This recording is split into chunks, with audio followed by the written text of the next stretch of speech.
as far as what we want to get into, I think it's your turn to go first. Okay.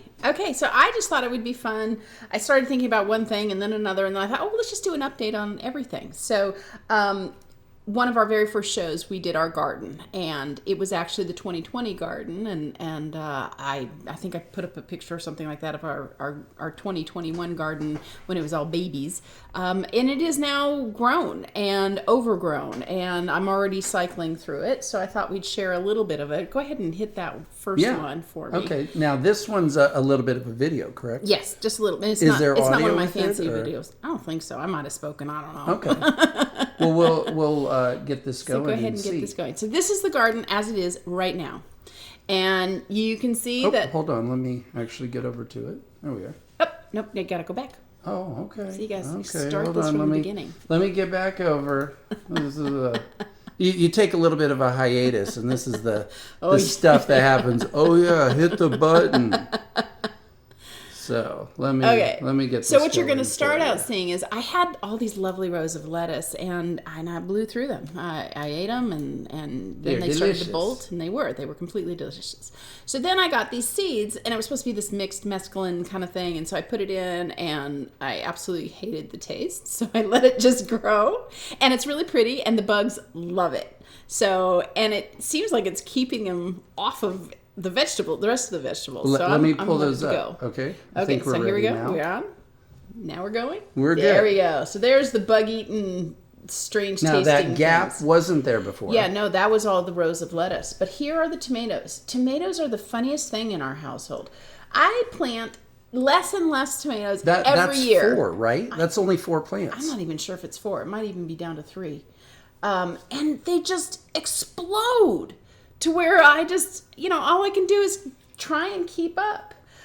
This was a really fun dark cherry tomato that I got at our local greenhouse here. I've never tasted that, so I'm really interested. I ate one today just was to try it? It tasted like fresh fruit. It tasted tart. I guess it's not completely done growing. Yeah, I said as much. These are the zucchinis that I can't keep up with. I took them from somebody who had overgrown them, and I said, well, just give me 2. Just give me 2. And there's my 2. And I think we're on at least zucchini number. All of that, we had a slew of onions. We had onions. We had potatoes. Even know what that is. I was trying to do one of those gourd arches. And I got one gourd to grow. And the gourd it produced was as big as one of my zucchinis. So it would not have ever worked on this crazy arch of mine. And then finally, there's my asparagus. Yeah, and right? that's grown from seed. This is its 2nd year, so it's going to do well. So and the asparagus is interesting. You can't do anything with it the first year, right? First 2 years. Oh, first 2 years. I think maybe some folks could have gotten something out of my 2nd year, but my first year was really rough. So it took it to get to this point. But now put this up. I can't tell what's up. What's up? Is that up? That's up. That is our onion harvest.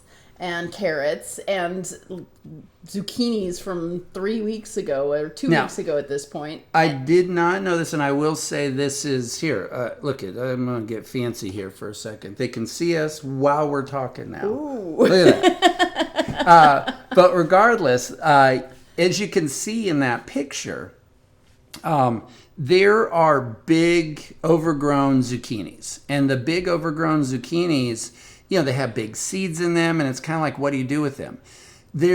We've taken to cutting the big ones, because this is the problem. You have a garden. Who harvested all those onions? But I know where you're going with this. Who cleaned all those onions? Okay. But we've taken to cutting the big overgrown zucchinis in half, thank you, and then burrowing out all of the excess seeds. Mm-hmm. And then once those seeds are out, filling it. And what do you fill it with? I fill it with the interiors. I take the interiors and I take some of those onions and I fry them up together. And then I add in, let me think, what else do I add in? What, chorizo? No, I haven't done it with chorizo. I've done it with ground turkey. I thought we did one with chorizo. Nope. Ground turkey. I think the first ones were. Maybe. I mean, it would ground be wonderful turkey, if it was. Ground turkey, cheese, a can of, canned tomatoes, cut it up, put it in the oven as a boat filled with this mixture, and sprinkle some cheese on the top. 350 for about an hour. You have to blanch the little pieces of the boats for about 2-3 minutes in hot water before you get to that stage.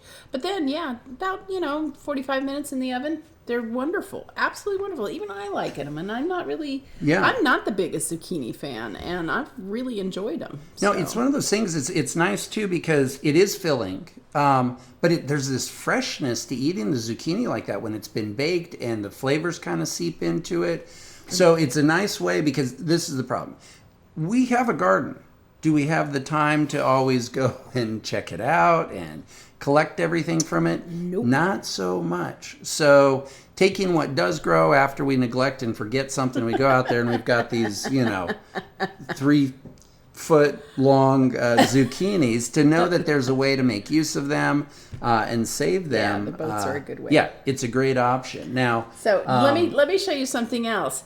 This is proof to my husband that there was garlic there. Yes.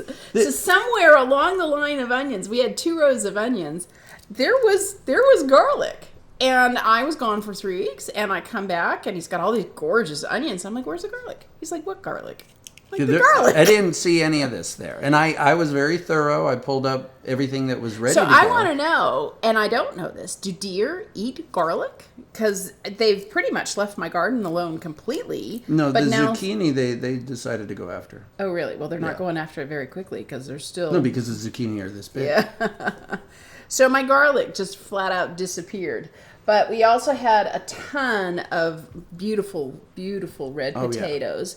So and those are... What are we doing? We're curing curing the potatoes right now. We've got them in our basement. In the basement, cool, covered up to keep the light away from it. Mm-hmm. A couple weeks down there like that. And then this is my favorite thing each year, is all the potatoes that we get, because I don't know, I'm just a potato fan. But to have them, it's beautiful, the flavor's good, and they keep, so it's one of those things you can maintain. Now, this, I actually, this next slide coming up here, I was mortified when I got home, and I'll explain why here. Now, which one's up? This is the... Oh, this is my iris garden. And I brought irises from Colorado when we arrived. They are at a home that had been my family's home historically. Your mother brought them. My mother brought them, yes. At my request. Threw them all over the lawn. Okay, so we're not going there. Anyway, after a couple of years, and that can be anywhere from 2 to 5 years, they don't bloom as much, and they start getting real crowded. And so in the summer, July, August, is the time to split them. And so what they have these things, these rhizomes. I don't know if you can see that. This piece right here, this is a very small piece. It's already been broken off. This was the rest of it. They get these gnarly, just all connected kind of root system. And it's called a rhizome. And you very carefully kind of dig them up, separate what you can. And then you check for soft spots, because bearded irises are known for having, kind of, I don't know what it's called, rot probably. And none of mine did. Mine are all very hardy. And you separate them and you cut them off, leaving each part of a rhizome with the leaves. And then you trim the leaves down and you replant it. So that is, and you replant them about 12 inches apart, and that'll give me a solid 2-3 years, maybe even more than that, and hopefully beautiful blooms. I'll actually flip over here. That is what's sitting on the front porch. That's what had me horrified, because the process. Think about it. These came from Colorado. They're this beautiful, beautiful lavender. Such a deep, vivid color, it's a dark purple. Yes. Oh, yeah. Actually, true. It is. It is a dark purple. But it's got just this vividness to it that, it's endearing. If you're not like a flower person, it's just such a cool looking thing to have in your yard that, it's appealing to anyone who sees it. Yeah. So when I came home and saw this on the deck, I was just like... He was like, what did we do? What happened? What happened? What are you doing? I'm like, what? Oh my God, what's happened? But needless to say, now we have to find a home for them. Yeah. Yeah, which is actually part of the fun, is finding new locations for them, giving them away as friends and whatnot. In fact, if you're in my area and you would like some, hit me up. Message on Facebook. Yeah, message me and I'll clip them and trim them and get them to you in the next. They should get back into the ground within 4 or 5 days, in my experience. I'll keep them cool. I'll keep them bagged in paper bags so that they're in good shape. Do you have to moisten them around the bottom at all? No, not really. It's better that you just kind of let them be. Okay. But didn't get them back in the ground in 4 or 5 days. Okay. And trim them, and they should be great. Next spring should be good. Well, the thing that I think is also kind of intriguing about them, when you get these started, like how they're placed right now, they're kind of spaced out. They will like fill in the gaps in that space. That's that growth, that rhizome. Yeah. And so, first season it may look a little sparse. By your second, your third, how many years have they been in the ground now that we're finally doing this? Probably 4 years? At least 4 or 5, because Mom was still alive. Yeah. So it's one of those things. It grows, you thin it grows again, you thin it, and it's just kind of this ongoing cycle of maintaining these irises. So it's kind of cool. Not a lot of plants do you really have this ability to rejuvenate and continue to grow them. Actually, no, that's not true at all. Most plants, you can take a cutting and create roots from just a cutting. Plants like for flowers? Yes. What flowers do that? Anything. You clip a cutting of it and you put it in some rooting solution and it will grow roots. Okay, well, we might have to experiment. Yeah. I think it'd be kind of cool. Yeah. All right, so go to the next one now. Okay, hold on. Let me see what the next one is. There we go. Okay, sure, so this is our bees. I wanted to show you where the bee lot is, and actually I think those should have been reversed. So go ahead and go to the second one first, the video first. No, I want to go this one first. Okay, well, we're there. So there's not much to talk about. That's my bee lot, and I have plans for it. Okay, You can see it's completely overgrown with weeds. My guys in suits haven't had a chance to get in there and weed it. Now, there are things underneath that, though. Yeah, I have all of my bulbs underneath that. So all the tulips are there. Usually each year, after the tulips, I plant zinnia seeds, and it's gorgeous with all those zinnia seeds. But you can see it's a lot of work to keep those weeds at bay. And there's one weed called bishop's weed, which is just about the death of me. It just will not die. I don't let people just cut it off. We dig those roots out. The one thing I had hoped to do this year and didn't do it was to cover the ground with cardboard and then put mulch on top of it in an attempt to kill the stuff. And so finally today, this week, I had an epiphany. Sometimes you stop fighting something and you do something different. So I guess we could go to that now, and then we'll go to the bees last. I am going to turn that into a pond, a water garden. It's a beautiful shape. It's perfect. The bees will still be there. I'll have a stable, rock setting for them. And I'm going to use a liner so it can do this sort of, what's the word? Organic form instead of a pre-shaped one. Sure. And I'll have a fountain because that water needs to churn in order to keep the bees healthy. It can't be stagnant water. So you're doing this for the bees or to mitigate the weeds, or is it both? It's all of the above, and it's for me. It's one more thing to sit and look at and, zen out. So a water feature? Yeah, some kind of water fountain, etc. So, surprise. Surprise. That's where that's going in a future episode. But, and I will qualify this. Usually, when things get like that, I personally, even though I'm not a huge gardener of sorts, I usually will go in and take a stab at that. The dilemma is that the bees don't like you tearing things up right around them. They will sting you. And so I have to suit up when I go and do the actual weeding around it.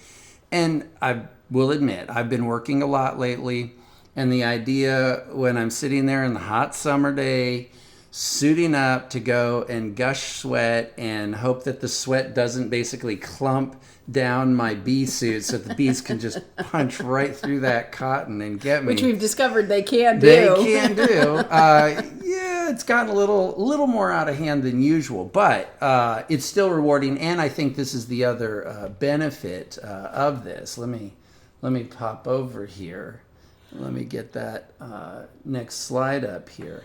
So bear with me, and let's see. Here we are. It's a video, so get it started. Yeah, so here. Our bees are doing beautifully. You got happy bees. Healthy, busy, tons of them.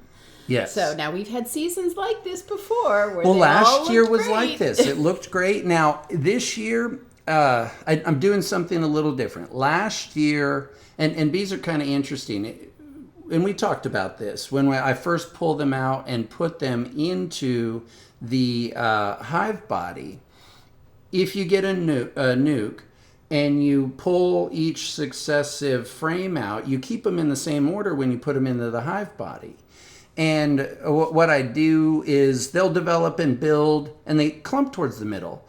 But I'll cycle the developed frames. And those developed frames, you move them to the outside so that they continue to build in the middle. Last year I did that. And I'm wondering if, because I was still getting it set and trying to mature the hive, that by taking a lot of that core of the hive and moving it out to the exterior, you disturbed them enough. That when the cold came and things like that, the way they'd kind of organized themselves, maybe it impacted their ability to clump and how they managed the hive. And I'm just speculating. It's just you try different things, but this year I put them in, put a second stack of the hive body on, and I'm just leaving it. I'm going to let them go through the winter. We weren't trying to rob them this year. I want to get through a winter where the bees hold up. And then next year, put the supers on top, which are the sections where you have the smaller frames where you get some comb built onto it, gets full of honey, and that's what you then can harvest for your own use. Mm-hmm. And we've talked. You should watch some of our other video about it. There's a slew of just great medicinal benefits from honey and the like, but I think we're going to have to probably wait till next year, see if I can get through it. And the cool thing is I love the hobby of beekeeping. It's very cool, but it's also this kind of emotional roller coaster in respects, because you put this time and energy in, and then when they die off, feels like you've lost a pet. Yeah, it's kind of like losing a pet that you like and put a fair amount of time and attention into. But regardless, it's just one of those things that we all kind of work through. But needless to say, I think I'm going to just let them be. Get it? Sorry.